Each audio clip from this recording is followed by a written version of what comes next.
All right, what's good? Welcome in. You're watching the 49ers Report right here on Chat Sports. Chase Senior here with you. Hope all of you out there in the faithful are having a fantastic weekend. Speaking of the weekend, kickoff set for Niners Cowboys on Sunday in the NFL Divisional round from Levi's Stadium. The game will start at 6:30 p.m. Eastern, 3:30 p.m. Pacific, but we'll be going live for a watch party an hour before the game. Try to subscribe and join us because it's going to be an absolute blast. As for what we're getting into on today's show, latest on Brock Purdy with an interesting report out there from Michael Silver of the San Francisco Chronicle, formerly of the NFL Network, and we'll get you caught up on what's happening with DeMeco Ryans. According to reports out there, his interview with the Houston Texans on Friday night went well, went deep into the night, and for a guy who used to play there, he might have the inside track of being their next head coach to take over for Lovie Smith. But we begin with the most notable position in all of sports. It is the quarterback spot, and one of the more fascinating storylines that we've seen in the sporting calendar over the last 365 days, certainly in the NFL season. We're talking about Brock Purdy here, and according to Michael Silver of the aforementioned San Francisco Chronicle, he said and reported that Brock Purdy has secured the starting quarterback job for the 2023 season, and it will be him, not Trey Lance,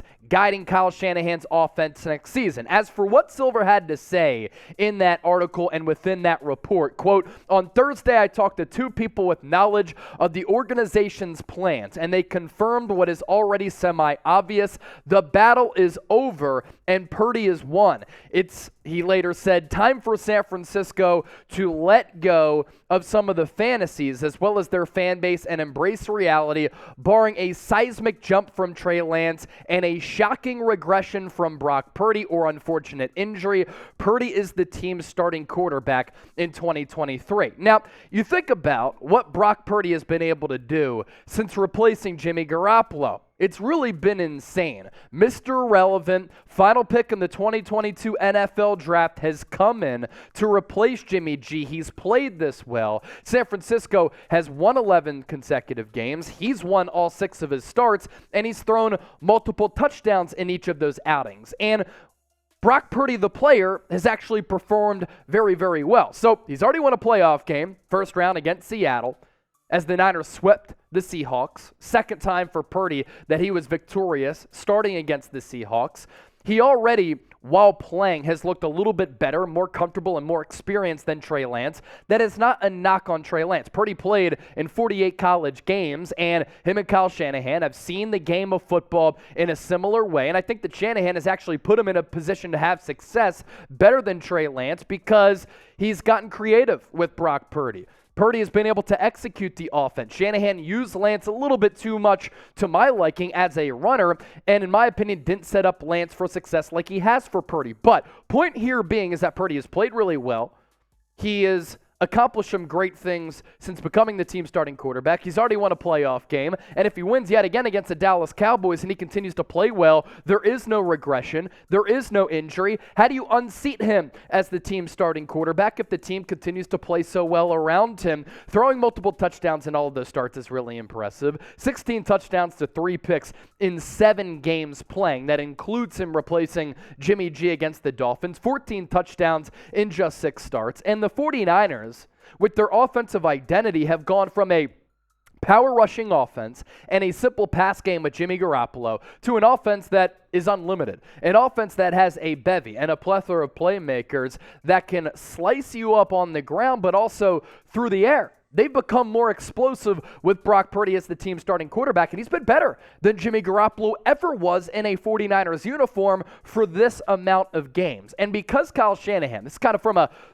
bird's eye view perspective, because Shanahan has had to get really creative to help out Purdy, because he's a rookie, to put him in a position to have success. With all of the window dressing that we've seen, the pre-snap motion, the intertwining of routes downfield, finding ways to give Purdy some easy throws and reads, I think that the offense with Purdy has become a little bit more aggressive. And him as a player, in your evaluation of him, this is what you cannot deny about Purdy.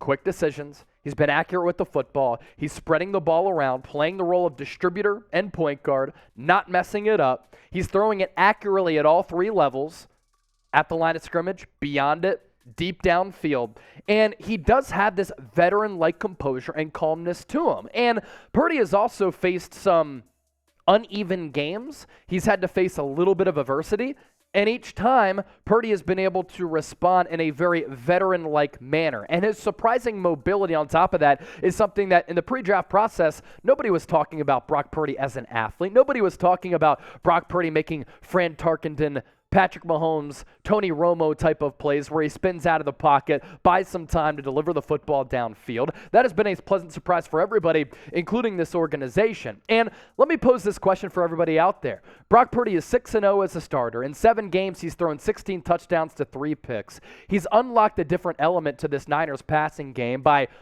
taking the top off of the defense downfield.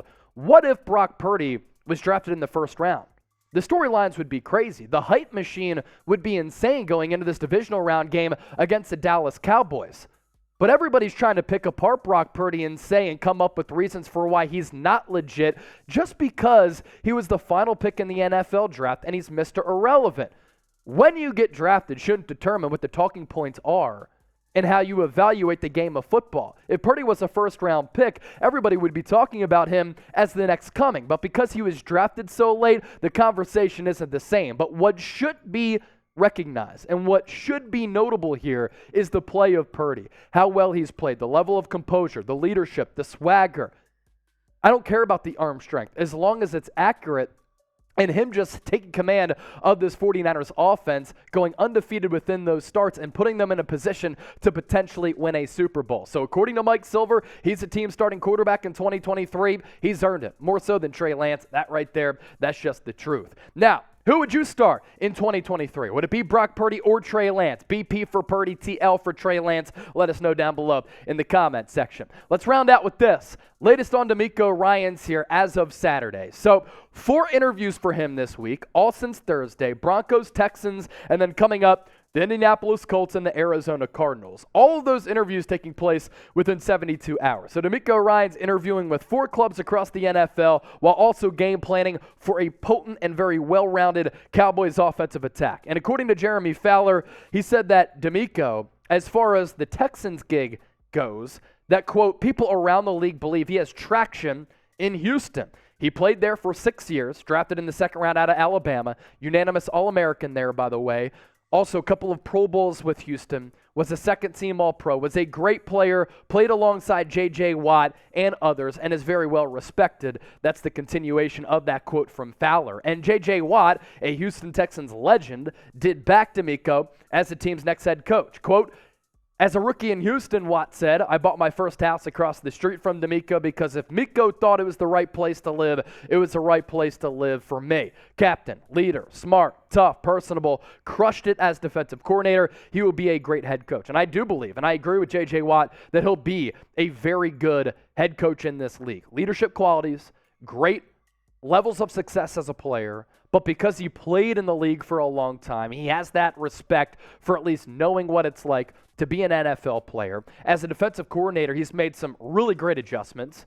You saw it last week against Seattle. He is a leader of men, a great communicator, and I believe he can be a good game planner as well and just have ownership of what happens within an organization, and that's what you need to do and have those necessary qualities to be the CEO of a franchise out there. And if he gets offensive coordinator right, then the sky is the limit for DeMeco becoming the head coach and getting that franchise back on track if it's Houston or somewhere else, because I do believe in him. Either way, San Francisco, it figures and looks like they're going to be looking for a new defensive coordinator for the 3rd time since 2019. Robert Saleh to the Jets, and now DeMeco Ryan once again leaving, and this will be the 3rd go-around. They're looking for a new DC. So, before we hop on out of here, join us. Niners-Cowboys watch party. Live an hour before kickoff. We have some awesome giveaways, some great Super Chat menu items. 100,000 people joined us last week. Let's run it back and do it again. As always, appreciate all of you. Enjoy the NFL playoffs football, and we'll catch you tomorrow.